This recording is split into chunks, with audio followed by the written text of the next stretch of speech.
आज हम पढ़ रहे हैं बीएससी फर्स्ट ईयर का टॉपिक है बोटनी का। ठीक है, बोटनी का टॉपिक है बीएससी फर्स्ट ईयर।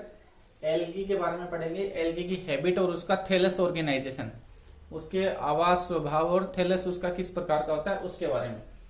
तो नॉर्मल कैरेक्टर्स हम देख लेते हैं कि एल्गी जो होते हैं वो क्या चीज होती है। तो एल्गी जो होते हैं वो थैलोफाइटा ग्रुप के सदस्य होते हैं। जो शैवाल होते हैं वो थैलोफाइटा ग्रुप के सदस्य होते हैं और इनकी जो प्लांट बॉडी होती है वो थैलोइड होती है। थैलोइड प्लांट बॉडी होने का मतलब क्या होता है कि इनकी प्लांट बॉडी को हम रूट स्टेम और लीफ के अंदर, प्लांट बॉडी को रूट स्टेम और लीफ जो होती है उसके अंदर डिवाइड नहीं कर सकती। ये नहीं पता चलता कि उनकी कौन सा भाग उनका रूट का है, कौन सा भाग उनका स्टेम का है और कौन सा लीफ का है। ठीक है, तो प्लांट बॉडी कैसी हो जाएगी, थैलोइड होती है। एल्गी वर्ड का सबसे पहले जो यूज है वो कैरोलस लीनियस ने किया था 1754 के अंदर। सबसे पहले एल्गी वर्ड का यूज किसने किया, कैरोलस लीनियस ने 1754 के अंदर। एल्गी जो है वो एक लैटिन वर्ड है। एल्गी एक लैटिन वर्ड है जिसका मतलब क्या होता है कि सीवीड्स, सीवीड्स को बोलते हैं हम समुद्री खरपतवार। ठीक है, तो समुद्र के ऊपर या समुद्री खरपतवार बोलते हैं इनको, समुद्र के अंदर या उसके नॉर्मल वाटर के अंदर जो पाई जाती है उसे हम क्या बोलते हैं, खरपतवार, समुद्री खरपतवार या सीवीड्स बोलते हैं। एल्गी जो होते हैं वो अलग अलग टाइप के होते हैं। कुछ जो होते हैं वो यूनिसेल्युलर होते हैं। कुछ एल्गी एक कोशिका से बने हुए रहते हैं तो उन्हें हम क्या बोलेंगे, यूनिसेल्युलर। कुछ बहुत सारी सेल्स के बने हुए रहते हैं तो उन्हें हम क्या बोलेंगे, मल्टी सेल्युलर। फिलामेंटस होते हैं। फिलामेंटस होने का मतलब एल्गी जो रहता है वो इस प्रकार से फिलामेंट के अंदर डिवाइड रहता है। इस प्रकार से तंतुनुमा संरचना होती है, फिलामेंट टाइप के अंदर पाया जाता है। ब्रांच्ड होते हैं। ब्रांच होने का मतलब शाखाएं, शाखाएं पाई जाती है। कुछ अनब्रांच्ड होते हैं, अशाखित होते हैं। कुछ के अंदर शाखाएं पाई जाएगी, कुछ बिना शाखाओं के होते हैं तो इन्हें हम क्या बोलेंगे, अनब्रांच्ड। तो अलग अलग टाइप के एल्गी पाए जाते हैं। एल्गी की जो सेल वॉल होती है वो सेलुलोज की बनी हुई रहती है। सेल वॉल किसकी मिलेगी, सेलुलोज से बनी हुई पाई जाती है। मैक्सिमम जो एल्गी होते हैं वो मॉइस्ट प्लेस में ज्यादातर पाए जाते हैं। नम भूमि जहां पे मिट्टी ज्यादा गीली रहती है वहां पे ये सबसे ज्यादा पाए जाते हैं। जहां पे सनलाइट अच्छी आती है, जहां पे सूर्य का प्रकाश इन्हें अच्छी तरह से प्राप्त होता है, वहां पे ये सबसे ज्यादा पाए जाते हैं। पिगमेंट जो होता है इनके अंदर, पिगमेंट प्रेजेंट होते हैं। पिगमेंट होने का मतलब क्या होता है कि वर्णक पाए जाते हैं। इनके अंदर वर्णक पाए जाते हैं। तो एल्गी का जो कलर होता है वो अलग अलग कलर के एल्गी होते हैं। कुछ लाल होते हैं, कुछ नीले होते हैं, कुछ हरे रंग के होते हैं। तो पिगमेंट उनके अंदर पाए जाते हैं, वर्णक पाए जाते हैं। ठीक है, ऑटोट्रोफिक होते हैं। ऑटोट्रोफिक का मतलब क्या होता है कि स्वयं पोषी होते हैं, अपना भोजन स्वयं बनाते हैं। अपना भोजन स्वयं बनाने की क्षमता इसके अंदर होती है, तो ये क्या होते हैं, ऑटोट्रोफिक या स्वयं पोषी होते हैं। इसके बाद में हम देखेंगे कि इसकी हैबिट कैसी होती है, ये कहां कहां पाए जाते हैं। ठीक है, इसके बाद में हम देखते हैं हैबिट और हैबिटेट, आवास और इनके स्वभाव कैसे होते हैं। तो ज्यादा हम लगभग 30,000 जो स्पीसीज है वो उसकी एल्गी की अभी तक खोजी गई है। 30,000 स्पीसीज जो है वो एल्गी की अभी तक डिस्कवर किए गए हैं, खोजे गए हैं। ज्यादातर ये कहाँ मिलते हैं, फ्रेश वाटर के अंदर। मोइस्ट जो रोक रहती है, गीली जो चट्टाने होती है उनके ऊपर पाए जाते हैं। मोइस्ट टेरिस्ट्रियल हैबिटेट के होते हैं, जहां पे मिट्टी ज्यादा गीली रहती है वहां पे ये ज्यादा पाए जाते हैं। तो इन्हें हम दो भागों में डिवाइड करते हैं। एक तो होते हैं फ्रेश वाटर एल्गी और एक होते हैं marine water algae. Fresh water का मतलब जो स्वच्छ जल के अंदर पाए जाते हैं और मेराइन वाटर का मतलब जो समुद्री जल के अंदर पाए जाते हैं। तो फ्रेश वाटर जैसे नदी हो गया, तालाब हो गया, झरने इत्यादि। और एग्जाम्पल है इनके वोलवॉक्स, वोलवॉक्स, क्लेडोफोरा, और ज्यादातर ये ग्रीन कलर के होते हैं, हरे रंग के होते हैं। जो मेराइन वाटर में पाए जाते हैं उनके एग्जाम्पल है एक्टोकार्पस, फ्यूकस, लेमिनेरिया और पोलिसाइफोनिया। ये मेराइन वाटर या समुद्री जल के अंदर पाए जाते हैं। सेकेंड टाइप के जो एल्गी आते हैं उन्हें बोलते हैं टेरिस्ट्रियल हैबिटेट, या जो स्थल के ऊपर पाए जाते हैं। तो ये कुछ एल्गी जमीन की सतह के ऊपर पाए जाते हैं, सोइल सरफेस के ऊपर पाए जाते हैं। तो उन्हें हम क्या बोलते हैं, सेपोफाइट्स बोलते हैं। उन्हें हम क्या बोलेंगे, सेपोफाइट्स एल्गी बोलते हैं। एग्जाम्पल है जैसे क्लेमाइडोमोनास और नोस्टॉक, ये सेपोफाइट्स के रूप में रहते हैं, जमीन की सतह के ऊपर पाए जाते हैं। कुछ एल्गी जो रहते हैं वो जमीन की सतह के अंदर पाए जाते हैं। जैसे एनिमल्स वगैरह चलते हैं तो उनके पैरों से जमीन में गड्ढे हो जाते हैं, या जब पानी का बहाव तेज होता है तब जमीन में गड्ढे हो जाते हैं, छोटे छोटे पिट्स बन जाते हैं। तो इस पर उन पिट्स के अंदर, उन गड्ढों के अंदर क्या रहते हैं, एल्गी चले जाते हैं। तो इस प्रकार के एल्गी जो जमीन की सतह के अंदर रहते हैं, जो सोइल सरफेस के नीचे पाए जाते हैं, उन्हें हम क्या बोलते हैं? क्रिप्टोफाइट्स बोलते हैं। जैसे क्लोरेला, एग्जांपल में क्या लिख सकते हैं? क्लोरेला।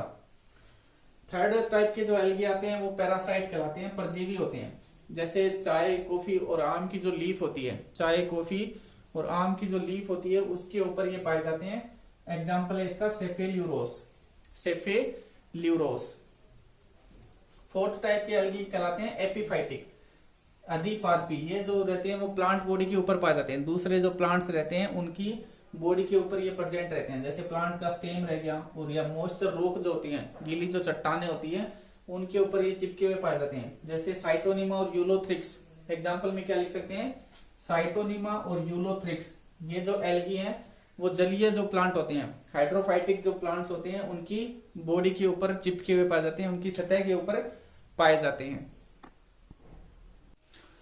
फिफ्थ टाइप का जो एल्गी है उसे बोलते हैं रॉक हैबिटेट या सेलीय शैवाल बोलते हैं। ये चट्टानों पर पाए जाते हैं, जो रॉक्स रहती है उनके चट्टानों के ऊपर पाए जाते हैं, और इन्हें क्या बोलते हैं? लिथोफाइट्स। इन्हें क्या बोलेंगे? लिथोफाइट्स। एग्जाम्पल है इसका क्लेडोफोरा। उसके बाद में छठे टाइप का या सिक्स्थ टाइप का जो आता है उसे बोलते हैं सेलाइन हैबिटेट। ये लवण युक्त जल के अंदर ज्यादा पाए जाते हैं, जहां पे सेलाइन वाटर अधिक होता है वहां पे ज्यादा पाए जाते हैं। इस प्रकार के शैवाल होलोफाइट्स कहलाते हैं। इन्हें क्या बोलेंगे? होलोफाइट्स। एग्जाम्पल है इसका स्पाइरुलिना, स्पाइरुलिना। उसके बाद में आता है हाई टेम्परेचर वाले शैवाल या हाई टेम्परेचर हैबिटेट। उच्च ताप के ऊपर जो शैवाल पाए जाते हैं ये लगभग गर्म पानी के झरनों में पाए जाते हैं, जहां का टेम्परेचर 80 से 85 डिग्री सेंटीग्रेड होता है। 80 से 85 डिग्री सेंटीग्रेड टेम्परेचर में पाए जाते हैं। इन्हें हम क्या बोलते हैं? थर्मोफाइट्स बोलते हैं। इन्हें क्या बोलेंगे? थर्मोफाइट्स। एग्जाम्पल है इसका फोरमीडियम, फोरमीडियम। इसके बाद में आते हैं एंडोजोइक। एंडोजोइक जो जंतुओं के शरीर के अंदर पाए जाते हैं, या तो ये बॉडी के अंदर पाए जाते हैं या बॉडी के बाहर मिलते हैं, बॉडी की सरफेस के ऊपर पाए जाते हैं। जैसे क्लोरेला, ये हाइड्रा के बॉडी के ऊपर पाया जाता है। क्लोरेला नाम का जो एल्गी है वो हाइड्रा की बॉडी के ऊपर पाया जाता है। ओसिलेटोरिया है वो हॉर्स और काऊ की, गाय और घोड़ों की एलिमेंट्री कैनाल के अंदर पाया जाता है, आहार नाल के अंदर पाया जाता है। इसके बाद में आता है सिम्बायोटिक या सहजीवी शैवाल। जब दो शैवाल एक साथ में रहते हैं और एक दूसरे को नुकसान नहीं पहुंचाते, एक दूसरे की ग्रोथ के अंदर हेल्प करते हैं, तो उसे हम क्या बोलते हैं? सिम्बायोटिक बोलते हैं। जैसे एल्गी और फंजाई, एल्गी और फंजाई लाइकेन्स के अंदर, लाइकेन्स क्या होते हैं? सेवाक। एल्गी और फंजाई लाइकेन्स के अंदर सिम्बायोटिक के रूप में रहते हैं। इसमें जो एल्गी वाला जो पार्ट होता है वो फोटोसिंथेसिस का काम करता है, प्रकाश संश्लेषण का काम करेगा, और जो फंजाई वाला जो पार्ट होता है वो वाटर और मिनरल को अब्जॉर्ब करने का काम करता है, जल और खनिज लवणों को अवशोषित करता है। तो दोनों साथ साथ में रहते हैं लाइकेन के अंदर और एक दूसरे की ग्रोथ के अंदर हेल्प करते हैं। इस प्रकार का जो जीवन होता है उसे हम क्या बोलते हैं? सिम्बायोटिक या सहजीवी बोलते हैं। एग्जाम्पल है जैसे नोस्टोक और एनाबिना, ये साइकस की कोरोलोइड रूट के अंदर पाया जाता है। साइकस एक प्लांट है जो जिसकी कोरोलोइड के रूट में, कोरोलोइड रूट का मतलब होता है प्रवाल मूल, ठीक है। तो नोस्टोक और एनाबिना साइकस की कोरोलोइड रूट के अंदर पाए जाते हैं। अगले टाइप का जो है वो स्नो हैबिटेट कहलाता है। स्नो हैबिटेट का मतलब ये जो शैवाल होते हैं ये पीक्स के ऊपर पाए जाते हैं, जो पहाड़ होते हैं उनकी चोटियों के ऊपर पाए जाते हैं, बर्फ के अंदर रहते हैं और बर्फ को अलग अलग टाइप के कलर देने का काम करते हैं।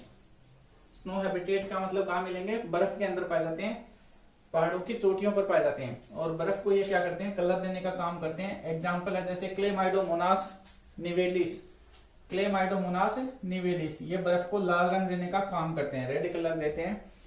जैसे नोस्टोक है तो नोस्टोक बर्फ को पीला हरा रंग देने का काम करता है, येलो ग्रीन कलर देता है।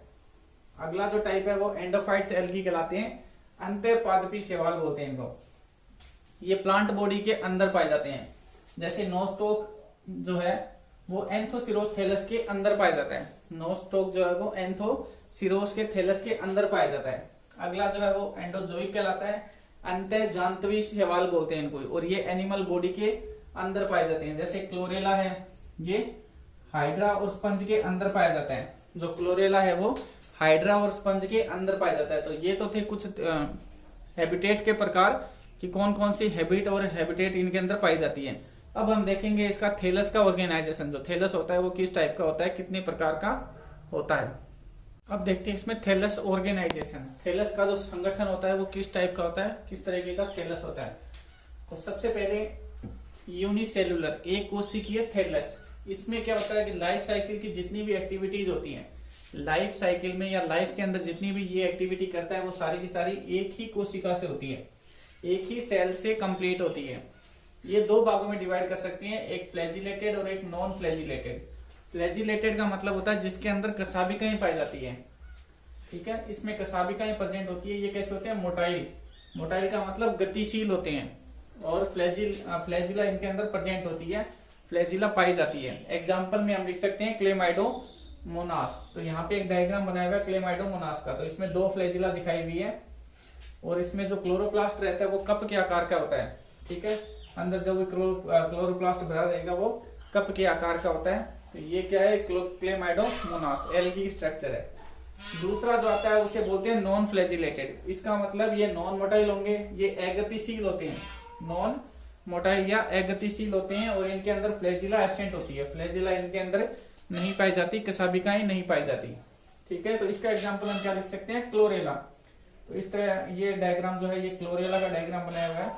इसमें भी क्लोरोप्लास्ट जो रहता है वो कप के आकार का रहता है, न्यूक्लियस प्रेजेंट होता है, ठीक है। दूसरा जो थैलस का टाइप आता है उसे हम बोलते हैं सिनोबियल थैलस, या समंडल या निबह भी बोलते हैं इसको, सिनोबियल, समंडल या निबह भी बोलते हैं।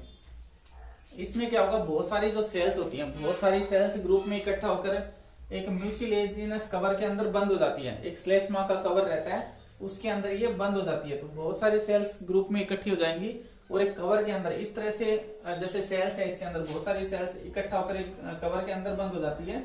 इसे हम क्या बोलते हैं, सिनोबियल या समंडल या निबह बोलते हैं। सिनोबियल थैलस बोलते हैं, समंडल या निबह भी बोल सकते हैं। ये भी दो टाइप के होते हैं, एक मोटाइल होता है और एक नॉन मोटाइल होता है। मोटाइल होने का मतलब इसमें गति पाई जाएगी, ये गतिशील होगा, और इसमें फ्लैजिला प्रेजेंट होती है।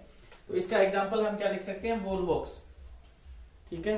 वोल्वोक्स जो है एक मोटाइल सिनोबियल थैलस है, फ्लैजिला इसके अंदर प्रेजेंट होती है।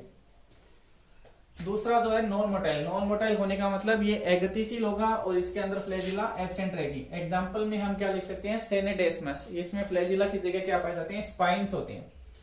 तो ये अगतिशील होता है, स्पाइन की सहायता से ये गति नहीं कर पाता, ठीक है। पायरिनोड इसके अंदर प्रेजेंट होते हैं। अगले टाइप का जो थैलस है उसे हम क्या बोलते हैं, फिलामेंटस थैलस। अगले टाइप को क्या बोलेंगे, अगला जो थैलस का टाइप आता है उससे क्या बोलते हैं हम, फिलामेंटस थैलस बोलते हैं, या तंतु की शैवाल बोलते हैं। तो ये मल्टी सेलुलर होता है, कैसा होता है, बहुकोशिकीय होता है, मल्टी सेलुलर होता है, वेजिटेटिव रिप्रोडक्शन इसके अंदर पाया जाता है, कायिक जनन इसके अंदर होता है।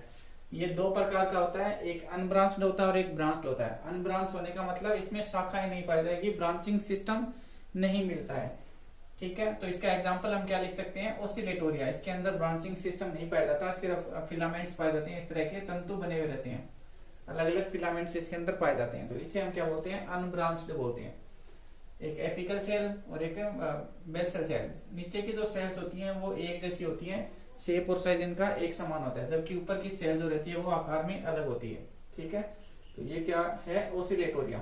दूसरा जो टाइप है उसे हम बोलते हैं ब्रांच्ड। तो ब्रांच होने का मतलब क्या है, इसमें शाखाएं पाई जाती है, और दो टाइप की ब्रांचिंग सिस्टम इसके अंदर देखने को मिलती है। एक होता है सिंपल ब्रांच, इसका एग्जांपल क्या है, क्लेडोफोरा। सिंपल ब्रांचिंग का मतलब साधारण शाखाएं पाई जाती है, नॉर्मल ब्रांचिंग सिस्टम पाया जाता है, ठीक है। तो इसमें सेप्टा से फिलामेंट बनता है, जैसे कोई भी फिलामेंट रहेगा तो बीच बीच में क्या हो जाते हैं, इस तरह से सेप्टा बन जाते हैं, इस तरह से सेप्टा का निर्माण होता है, और ये सेप्टा क्या करते हैं, फिलामेंट को बनाते रहते हैं, तंतु बनाते हैं। Example Cladophora. दूसरा जो ब्रांचिंग सिस्टम है वो क्या कहलाता है, हिटेरोट्राइकस या विषम तंतुकी कहलाता है, हिटेरोट्राइकस या विषम तंतुकी। तो इसमें दो टाइप के फिलामेंट बनते हैं। जो हिटेरोट्राइकस होता है उसमें दो टाइप के फिलामेंट बनते हैं, एक होता है प्रोस्ट्रेट और एक होता है इरेक्ट।